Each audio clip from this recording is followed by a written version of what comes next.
پاکستان عمران خان کے vision clean and green programme کے تحت بوانا میں شجرکاری مہم کا افتتاح کر دیا۔ رپورٹ کرے ہیں ناصر علی کارن۔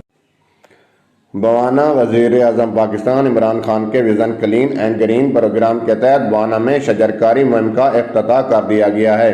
شجرکاری مہم کا افتتاح اسسٹنٹ کمشنر آفس بوانا احاطہ میں پودا لگا کر کیا۔ ان کے ہمراہ بوانا کے تمام محکموں کے عملہ اور افسران موجود تھے۔ اس حوالے سے اسسٹنٹ کمشنر بوانا میڈم امرین چودھری کا کہنا ہے کہ تھینک یو سو مچ۔ آج ہم لوگوں نے کلین گرین انیشیٹو اور ٹری پلانٹیشن ڈرائیو کے تحت یہاں پہ شجرکاری مہم کا افتتاح کیا ہے، اور ہماری کوشش ہوگی کہ آج جو پودے میری تحصیل میں جہاں جہاں پر بھی لگے ہم اس کو ان کی نشو و نما میں پورا اپنا رول ادا کریں، ان کو سڑنے نہ دیں۔ آپ سب سے میری ریکویسٹ ہے کہ پلیز اپنے اپنے گھروں میں بھی شجرکاری کریں، چاہے آپ ایک چھوٹا سا ان کا مزید کہنا تھا کہ درخت لگانا صدقہ جاریہ ہے۔ ہم شہریوں سے اپیل کرتے ہیں زیادہ سے زیادہ درخت لگائیں، کیونکہ درخت ہیں تو ہم ہیں۔ کیمرہ ٹیم کے ہمراہ